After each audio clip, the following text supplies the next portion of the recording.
We've got a brand new mock with Ron and Bill trading up and drafting quarterbacks. We've got a brand new story to tell in the NFC West. But what will it be? Oh, come on, leave me alone. A dangerous fall, a perfect match, a comeback story, or a Hail Murray? I can't believe it! We've got a totally unbiased Buddha Baker in the house. And we've got a birthday present for Baker Mayfield. This is where NFL news breaks hard. This is NFL Total Access.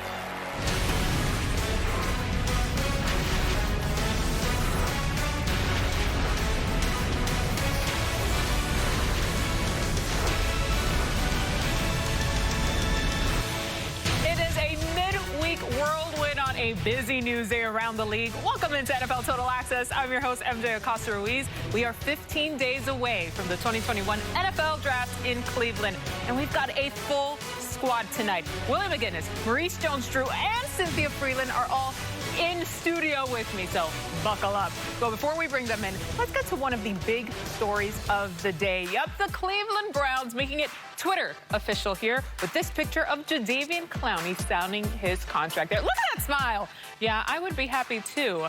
Let's bring in our NFL insider Ian Rappaport for more on this story he's been following all day. Of course, Ian, the watch is over, my friend. Jadeveon Clowney now has a new home in Cleveland. Yeah, he certainly does. Clowney watch is over this offseason. We'll probably do it again next offseason, just like the last two offseasons. But the Cleveland Browns ended it much earlier this year than last year because they brought Clowney in late last night, actually, to begin his second visit. Flew into Cleveland on Tuesday, was there all day today. And the big thing here, MJ, was not just visiting, getting comfortable with the coaches and all of that. That happened last time.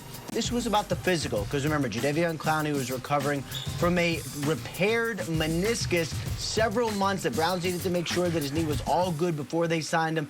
Everything checked out perfectly, so he gets a one-year deal worth up to $10 million, a massive haul for Clowney and for the Cleveland Browns, exactly what they've wanted really over the last couple off seasons. Someone to pair on the other side of Myles Garrett. They now have two former #1 overall picks on each side of the line. Not bad for the Browns defense. Yeah, that explains that big old smile we saw in that tweet, Ian. Okay, this will not be the first time two #1 overall defensive picks have been on the same team. Bruce Smith and Dan Wilkinson, they were paired in Washington, and Andre Bruce and Russell Maryland in Oakland.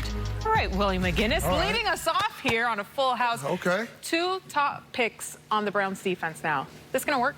Yeah, I hope so. You know, and it looks like it's good for both parties, okay? For Jadeveon Clowney, here's a guy who didn't have a lot of traction in the offseason, coming off a major injury. He gets a prove-it deal. It's a one-year deal for a lot of money. He probably can earn a little bit more. For the Browns, they didn't overpay. For a guy who has not had a lot of production in the last 3 years. 12 sacks, he's averaging about 32 tackles a game. That's not a lot of production for a guy of his caliber. Can he be explosive? Can he be healthy? Can he be a great guy in the locker room? Because the culture has changed with the Cleveland Browns. Now, it should be cake. And I'm saying cake meaning easy for Clowney because he's got a beast on the other side. He's got another beast on the inside with Sheldon Richardson. So he's going to see more one-on-ones. He's not going to get double-teamed. The protection is not going to slide his way. He should be able to eat the way they run that defense and on that front four. They're not going to ask him to drop into coverage or get up in a two-point stand. He's an explosive. He has an abundance amount of talent. Can he stay healthy? Can he stay consistent? And can he play at a certain level the entire season is the question. So it's a prove-it year for him.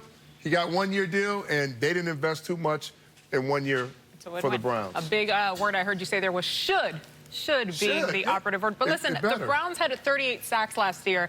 They ranked 15th among teams. So now with Clowney there, they are expecting to do a lot better next season. All right, Willie, thanks. Listen, I told y'all it was going to be a busy news day, bringing back Ian Rappaport here. Ian, the league, they sent out the off-season schedule today with clubs. What can fans expect? Let me say, one of the biggest questions going into this offseason was, what would it look like? And usually this is not a question at all. It's been the same for years. But with COVID last year, taking players off the field and out of facilities, there was a legitimate question. What's the offseason going to be? The NFL, in a memo, sent to teams their plan for how the offseason schedule is going to go down. I'll lay it out for you here. Phase 1 is going to be 4 weeks, all virtual. That is meetings. That is nothing on field. Phase 2, which begins in the middle of May, includes some on-field teaching. Both of these things fully voluntary. Phase 3, late May to mid-June. That's OTAs and minicamp. Important to remember, only minicamps are mandatory. Also important to remember, the NFLPA did not sign off on this, but because of the CBA, the NFL is allowed to unilaterally dictate the offseason. Some players and some players on teams specifically have come out and said they plan to boycott the offseason voluntary portion. Obviously, we will see where that goes. There is also, by the way, a rookie minicamp this year. And as far as health and safety goes, and this is important, there will be daily testing for players in facilities, keeping along with the theme from the 2020 regular season. Yeah, Ian, we were just talking about this. The pandemic is not over. The league still making sure that all of those protocols and procedures are in place. All right, thank you. And that was the offseason schedule, right? We still have the draft coming up. The 2021 NFL Draft presented by Verizon coming up really quick. It all starts Thursday, April 29th. Urban Meyer and the Jacksonville Jaguars will be on the clock with that first overall pick. NFL Network, yeah, that's your place for all things draft. Keep it right here.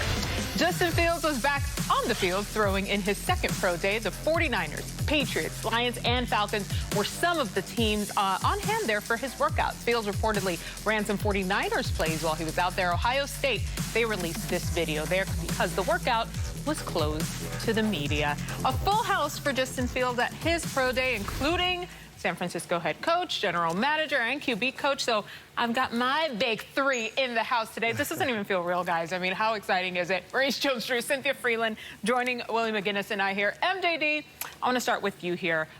What have you seen from Fields? What do you like about him?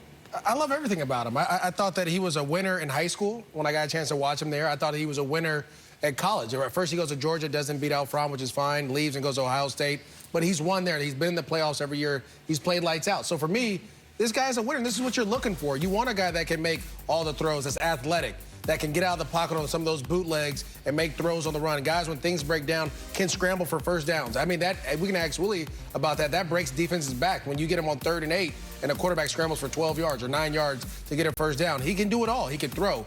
He can throw from the pocket. He can throw on the run. He can run. He can do everything you're looking for. I just, again, wherever he ends up, they're going to get a great talent. So let's put some numbers to exactly what you said. 54-4, that's his record of touchdowns to interceptions from a clean pocket. When I look at a clean pocket, that's like a proxy for what is exactly kind of the height, what is the best you can do, and that's the best in FBS, so it matches. The other thing that matches exactly what you said, when you look to see when he wasn't set, when he was on the move, passes of 10+ air yards, he was the most precise in the past 2 seasons. So when you look at both of those things, he can throw on the run, he obviously can run, we can see that, and he can throw from a clean pocket. So I love everything that you just said. Which is very important for the San Francisco 49ers. Wow. Because they have an offensive coordinator and head coach who loves to move the pocket. He loves flexibility within the offense and versatility.